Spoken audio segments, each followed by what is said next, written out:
Okay.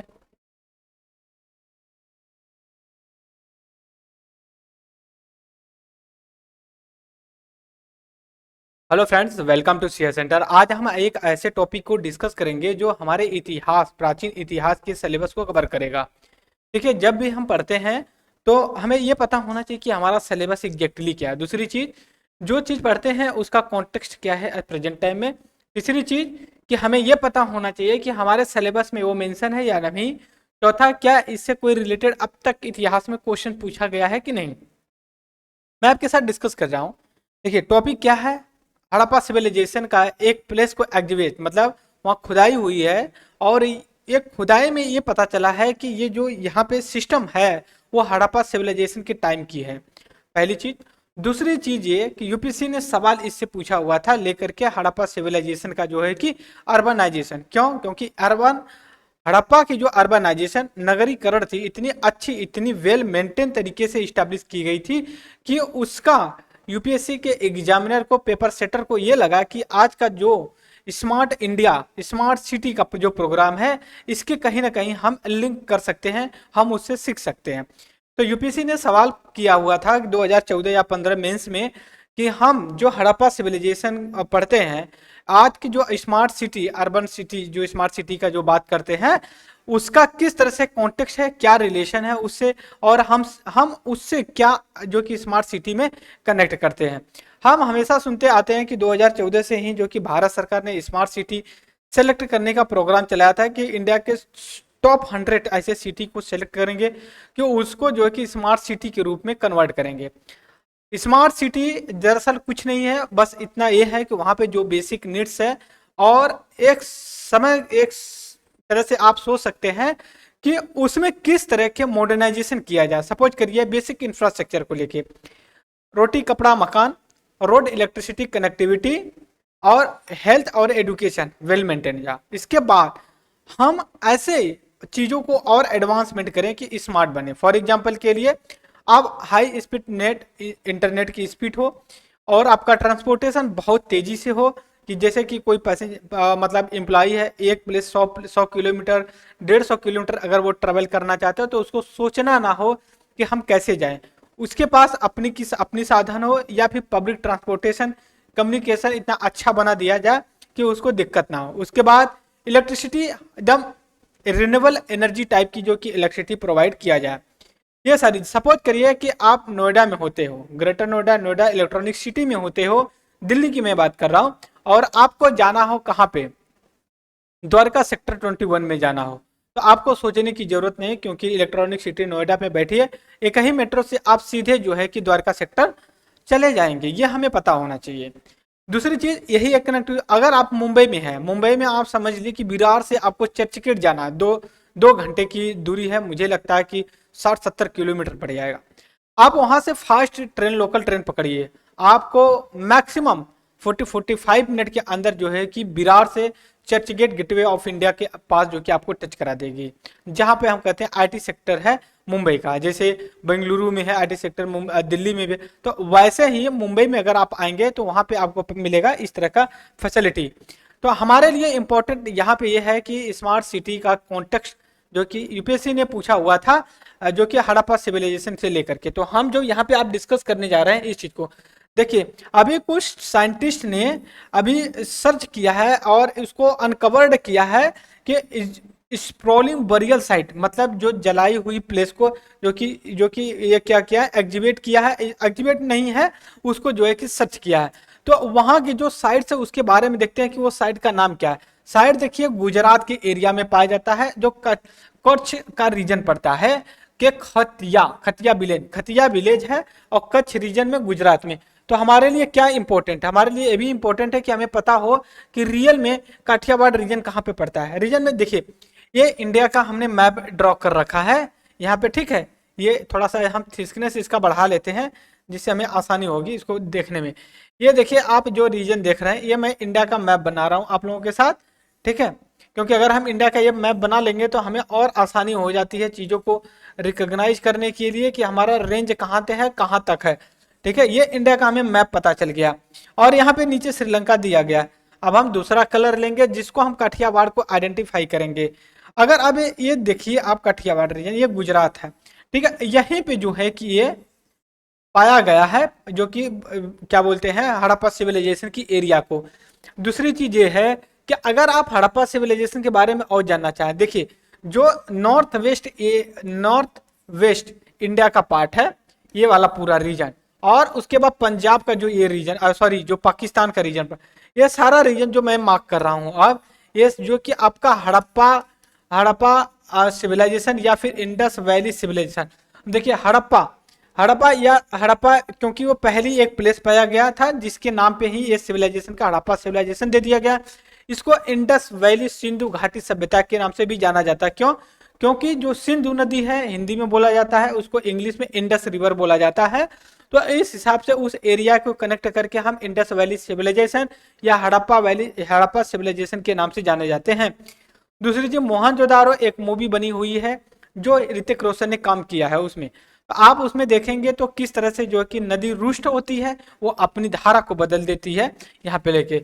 अब हम यहाँ पे आएंगे लेकर के इसको डिस्कस कर रहे हैं कि हमने कहा कि जो कि एक हथिया और कच्छ का जो रीजन है वहां पे, उसके बाद देखिए ये 40 एकड़ में जो है कि ये मतलब एरिया को खोदा गया, और वहां पे ये जो बताया गया कि प्री अर्बन एरिया से पहले, मतलब हड़प्पा सिविलाइजेशन जैसे अर्बनाइजेशन हुई उससे पहले की ही वहां पे इस एरिया को पाया गया। अब अगर आपसे सवाल पूछेगा तो अभी यूपीएससी कह देगी कि अभी हाल ही में एक इंडस वैली सिविलाइजेशन या हड़प्पा सिविलाइजेशन का प्लेस खोदा गया, उस प्लेस का नाम बताइए और वो किस रीजन में पड़ता है। तो हमें पता है काठियावाड़ रीजन गुजरात में पड़ता है, काठिया, ठीक है। दूसरी ये भी चीज है, आपसे पूछ देगा कि काठिया एक इंडस वैली सिविलाइजेशन का है या फिर वैदिक का है या लेटर वैदिक का है या कब की साइड से, तो ये पता होना चाहिए। ये विलेज है जो कि आपका यहाँ पे सर्च किया गया। अब इसके बाद देखिए ये कम से कम 5,000 5,500 साल पुरानी है, और देखिए ये यूज किया गया है मतलब 500 साल पहले स्पैनिंग। अब यहाँ पे देखिए 32 बीसी से पहले, 3200 बीसी से पहले 2600 बीसी के बीच में जो कि इंसिडेंट जो कि हम कवर किए हैं।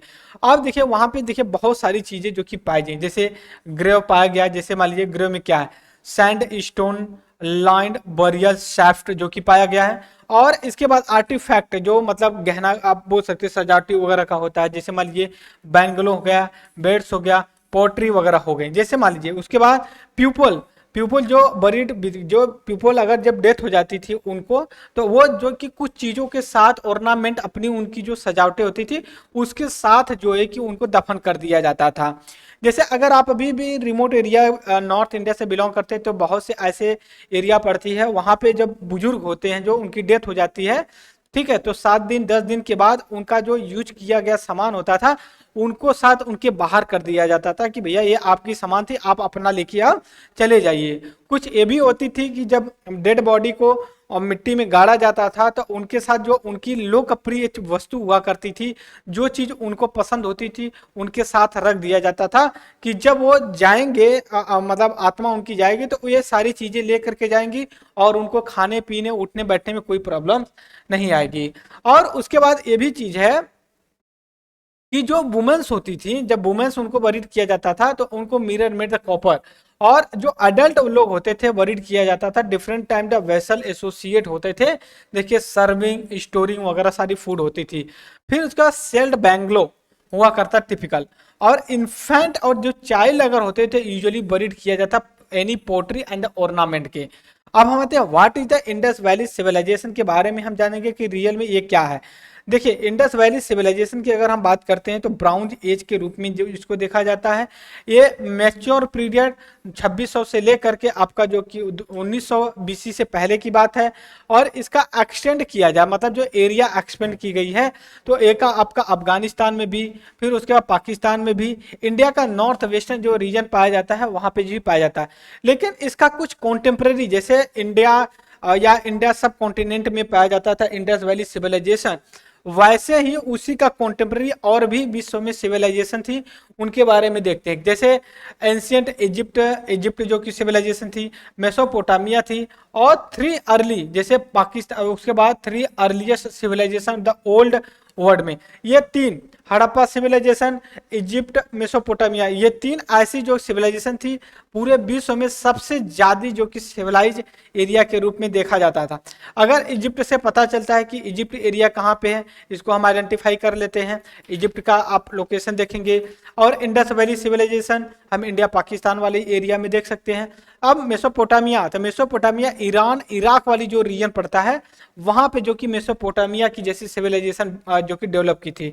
आप समझ सकते हो कि जिस समय मानव विकास उतना सही से नहीं हुआ था, उसके साथ ही साथ इंडिया में और जो क्या बोल सकते हैं इजिप्ट में और जो मेसोपोटामिया सिविलाइजेशन थी कितनी हाई प्रोफाइल थी और इस चीज को लेकर के, ठीक है। तो हमें पता होना चाहिए कि ये चीज क्या करते हैं हम। तो थ्री मोस्ट वाइडर थे। अब यहाँ पे देखिए कि इंडस वैली सिविलाइजेशन को हम देखिए कैसे कैटेगराइज किए, जैसे अर्ली फेस में, फिर मेच्योर फेस में और लेट फेस के रूप में जो कि हम आइडेंटिफाई किए तीन वर्ड में। अगर हम अर्ली हड़प्पा सिविलाइजेशन की अर्ली फेस को अगर हम देखते हैं तो देखिए ये अर्ली साइट्स उनकी क्या थी। पाडरी जो गुजरात में पाया जाता है, कालीबंगा राजस्थान में, धौलावीरा आपका कच्छ गुजरात में, हड़प्पा पाकिस्तान में। जैसे हड़प्पा सिविलाइजेशन पहले ये सर्च किया गया था हड़प्पा सिविलाइजेशन, फिर बालकोट, आमरी एंड भीराना हरियाणा में पाया जाता है, कोट दीजी एंड गुमला। अब ये सारी जो कि साइट्स पाई जाती थी। अब इसके बाद ऑक्युपाइज एरिया के बारे में अगर हम बात करें कहाँ पे कैसे, देखिए नॉर्थ में ये मांडा तक फैली हुई थी, साउथ में मालवान तक फैली हुई थी। फिर उसके बाद अगर हम वेस्ट में देखते हैं सुतका जेंडर, ये बलोचिस्तान कहाँ पे है ये बता देते हैं। जब आप ईरान और पाकिस्तान का बॉर्डर देखेंगे तो उस एरिया को हम क्या बोलते हैं, बलूचिस्तान, ठीक है, बलूचिस्तान। अब आते हैं आलमगीर ईस्ट में जो है कि अब हम यहाँ पे थोड़ा सा मैप लेंगे दोस्तों, ठीक है, मैप ले रहे हैं। अब हम इसको देखिए कुछ इस तरह से हम आइडेंटिफाई करेंगे, हालांकि ये मैप उतना परफेक्ट नहीं। इस मैप को देखिए, अब इस मैप को हम कर रहे हैं कि देखिए अगर हम साउथ में बात करते हैं गुजरात, और नॉर्थ में बात करते हैं तो जम्मू कश्मीर, और ईस्ट में बात करते हैं तो उत्तर प्रदेश, और नॉर्थ में बात करते हैं तो हम बलूचिस्तान, ठीक है, ईस्ट में आलमगीरी की बात करते हैं। इसके बाद अगर हम और आगे चल करके बात करते हैं इंडस वैली डिक्लाइन, देखिए बहुत ये बात किया जाता है कि डिक्लाइनाइजेशन के पीछे रीजन क्या है। तो इंडस वैलाइजेशन सिविलाइजेशन के लिए हम कई चीज़ें रेफरेंस में लेते हैं। सपोज करिए कि हम ये कहें कि कुछ क्लाइमेट चेंज हुआ, या फिर वहाँ पे कुछ विदेशी शक्तियों ने जो आर्य लोग थे अटैक किए, तो ये कंट्रोवर्शियल चीज़ है, ठीक है। तो उसके लिए हम नहीं भी बात करें क्योंकि वो ऑप्शनल का हो जाता है। Burial practice of the Indus valley civilisation, जो बरियल की प्रैक्टिस होती थी dead body the place north south direction, ठीक है। देखिए क्या होता है कि अभी अगर आप नॉर्थ इंडिया से जनरली अगर बात करेंगे ना, तो उनकी जो डेड बॉडी रखी जाती है, आपका पैर जो है कि साउथ की तरफ होता है, ठीक है, लेग साउथ की तरफ होता है, और जो मुंडी होती है वो जो कि नॉर्थ की तरफ होता है। लेकिन कुछ ऐसे भी इंडस वैली सिविलाइजेशन की एरिया में पाए जाते हैं जिनका ईस्ट वेस्ट डायरेक्शन में जो है कि उनकी डेड बॉडी रखी जाती थी। अब हम आके आते हैं उसके सिग्निफिकेंस क्या है। हालांकि कुछ उनकी प्लानिंग वगैरह की बात करते हैं इंडस वैली सिविलाइजेशन के बारे में कि क्या उनका थी। अगर सिटी प्लानिंग की बात करें, at present time focus sustainable development efficiency, ठीक है, land use, robust infrastructure network. Inspire कहाँ से है, systematic urban planning and Indus valley civilisation. अब ये देखिए आर्टिकल लिंक्स करने की कोशिश कर रहा है हड़प्पा सिविलाइजेशन को स्मार्ट सिटी से, ठीक है। यहाँ पे कह रहा है कि आज जो बात चल रही है ये जो इंस्पायर कॉन्सेप्ट कहते हैं ना, सस्टेनेबल और इलेक्ट्रिक एफिशिएंट और वाटर सिस्टम को जो कि प्रॉपर बनाया जाए, ये सारी चीजें इंडस वैली सिविलाइजेशन से जो है कि इंस्पायर्ड है। फिर उसके बाद सैनिटेशन सिस्टम, देखिए आज जो हम वेस्ट मैनेजमेंट की बात कर रहे हैं, आज से इंडस वैली सिविलाइजेशन में भी जो कि हम करते थे। फिर प्लांट और नेबरहुड, जो प्लानिंग और जो हमारे आसपास की जो एरिया होती है तो उसको किस तरह से प्लानिंग किया जाए, अर्बनाइजेशन को कैसे सिस्टमेटिक तरह से किया। फिर cultural diversity, immersing cultural diversity, modern city can create inclusive space cultural innovation. जैसे इंडस वैली सिविलाइजेशन में कल्चरल डाइवर्सिटी देखने को मिलती थी, वैसे आज भी हम जो कि डाइवर्सिटी देखने की काम कर सकते हैं। फिर इन्वायरमेंट अवेयरनेस वगैरह सारी चीज़ें, difference between the Indus valley civilisation other जो कि एंशिएंट सिविलाइजेशन थी। जैसे हमने पहले कहा कि तीन चार जो कि हमने कहा कि Indus valley civilisation, Nile, Nile मतलब जो इथोपिया, जो आप बोल सकते हो जो इजिप्ट की इजिप्ट वाली है। फिर मेसोपोटामिया हो गई, जो आप बोल सकते हो जो कि ईरान वाली एरिया में येलो रिवर। तो ये मतलब कुछ रीजन्स के सिविलाइजेशन के बारे में दिया गया है कि ये कैसे है क्या है। ठीक है, फिर इसके बाद अगर हम आगे आते हैं तो कुछ क्वेश्चंस वगैरह भी दिए गए हैं यूपीएससी के, आप चाहें तो इसको जो कि सॉल्व कर सकते हैं, प्रीलिम्स के लिए है। तो ये हमारा था कि इंडस वैली सिविलाइजेशन जो कि न्यूज में थी, इसको हम डिस्कस किए। और भी हम आगे चल करके जब जीएस सर आएंगे हिस्ट्री पढ़ाने वाले, ये आपके साथ और डेप्थ में डिस्कस करेंगे क्या है कैसे करना है, राइट। तो आज के डिस्कशन में जो हमने बात किया था कि इसका गुजरात में मतलब एक एग्जीबिशन किया गया, मतलब खुदाई की गई, तो वहाँ पे ये पता चला कि जो कि यहाँ पे एक इंडस वैली सिविलाइजेशन के टाइम की एक जो है कि यहाँ पे सिविलाइजेशन इस्टेब्लिश की गई थी। तो आज के डिस्कशन में इतना ही रहेगा। और लास्ट में आप सभी लोगों को नवरात्रि की हार्दिक शुभकामनाएं। और इस लेक्चर में इतना ही, तब तक के लिए thank you very much discussion.